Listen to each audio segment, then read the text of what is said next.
YouTube crew, how's it going? It's Multiplier here. Today I'm here to show you an Ableton Push 2 workflow tutorial. And don't worry, even if you have an Ableton Push 1, such as this one, it still kind of works, but you just don't get the 64 pads. Same workflow, just you don't get 64 pads. Just you have to work with 16 pads instead of 64. Step 1, make sure you've actually turned it on. I forgot. So make sure you turn it on, that's going to be step 1, and then load up a drum rack.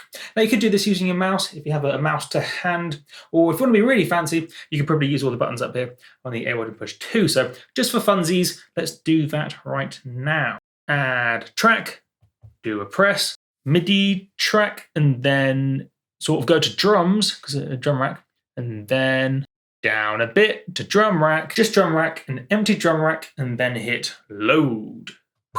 Wowzers trousers. Next, you might need the mouse for this. In fact, you almost certainly will need the mouse for this stage. That's totally okay. So what you need to do is basically choose a folder of hi-hats, or any sound in fact, but this tends to work well with hi-hats when doing your drum loops and trying to choose what sort of hi-hats you want for your drum loop and then playing them or recording them in. So just for the sake of showing you something, I'm going to choose one of the hi-hat packs, folders even, from deadmau5 is X for pack. So I will choose real, because I like to keep it real. Choose these, and drag them into the drum rack. Look at that, everybody, look at that. Seriously, so what do you do now? You may have noticed just by dragging all those into the drum rack, some of them are quite long, but each one of these little, in this case purple, each one of these little pads is a different drum hit from the pack. And you can see where you are in the pack using this little bit on the side. So you can move through and see more than 16, or see 16 and then 14. However, if you have an Ableton Push 2, you don't have to use this little scroll thing on the side. What you can do is press layout, and maybe again, and now it's in 64 pad mode. However, I chose a really small pack. So what I'm going to do is choose in fact, let me just, there's only 30 here because I chose a really small folder. Let me choose a bigger folder. It's not the size of the folder that counts, it's how you use it. 80, look at that. Drag. What happened there? Why didn't that computer? We'll just a fresh one. Look at that, easy. Nothing to see here. Nothing to see here. Ah, look at this now. Hide away the browser.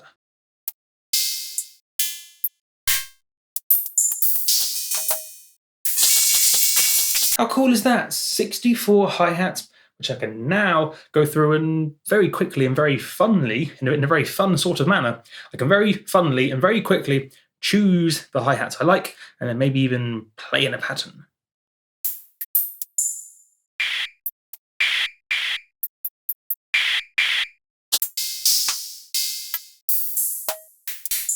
You get the idea. Now, I'm personally one of the worst finger drummers in the history of the entire music production time that's existed since the days of the beginnings and things. So I personally, actually I'm not very good at doing finger drumming, but if you can play in a rhythm or a groove with your finger drumming, this is a very good technique because it's just much quicker. It's much quicker than trying a sound and then playing a few patterns, seeing if it works, seeing if it doesn't, and then maybe trying a different sound and trying again. This is just a million times quicker, or maybe even 64 times quicker. I don't know, 80 times, some number times quicker, because now I don't even have to think about loading up a sound, trying it. I can simply just try it and see if it sounds cool, or even try combinations. So if there's, I've got 10 fingers, so not showing off, just the normal number. So even if I only had 2 fingers,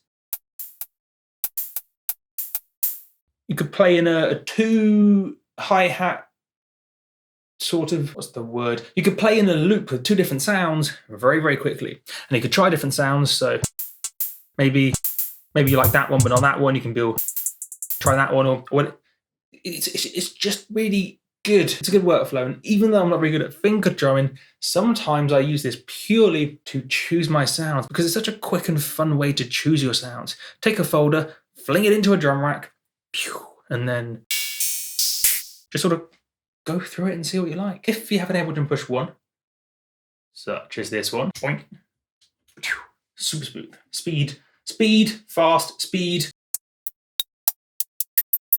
You don't get 64 pad mode, or do you? Look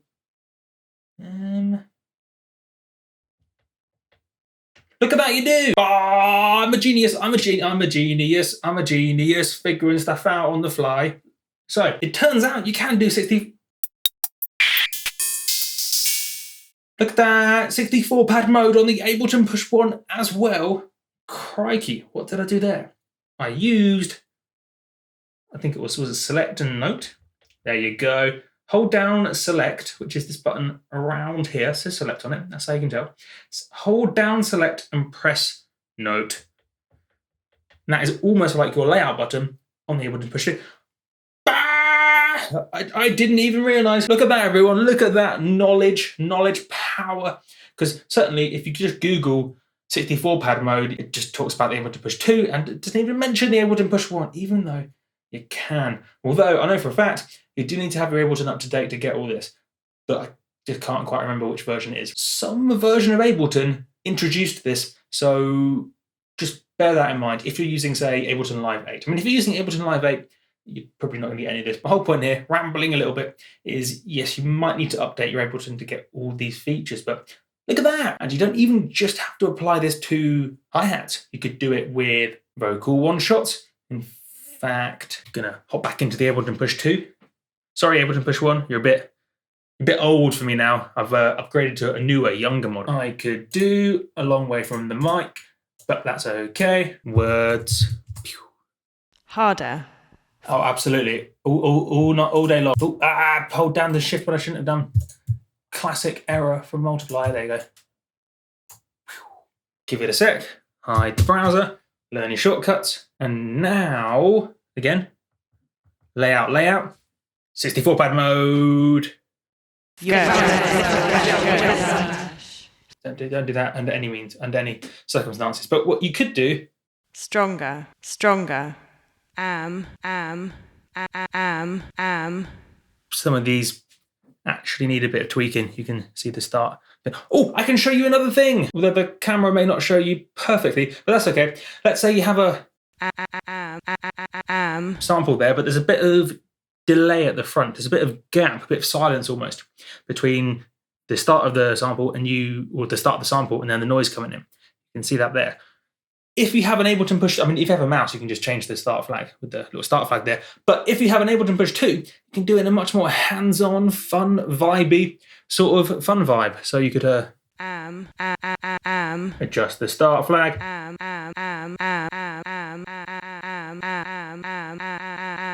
Cue close up. Actually, haven't got close-up camera yet. It's on its way. So look forward to that. But yes, you can see now the start flag. Now, you may even be able to see with some sort of editing zoom that you can see the visual feedback fantastically, in a more visually appealing way than even on the computer monitor. So you can see all that and dial it all in. And if you're really, and I suppose what you could do is maybe if all of these, that one needs a bit of tweaking as well. I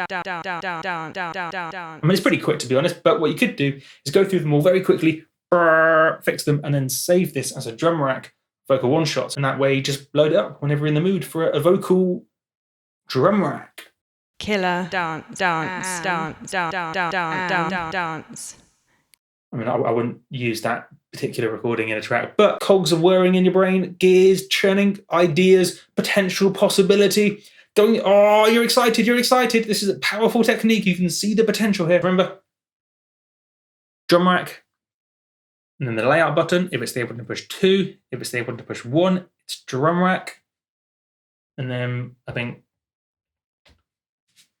it's not lit up, but select and then note. Hold select and then hit the note button. If in doubt, just hold buttons and press buttons until things happen. That's a solid strategy, that. My name has been Multiplier, and I will catch you guys on the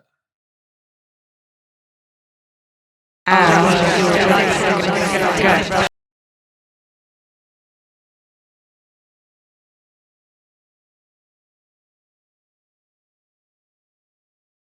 flippity buttons.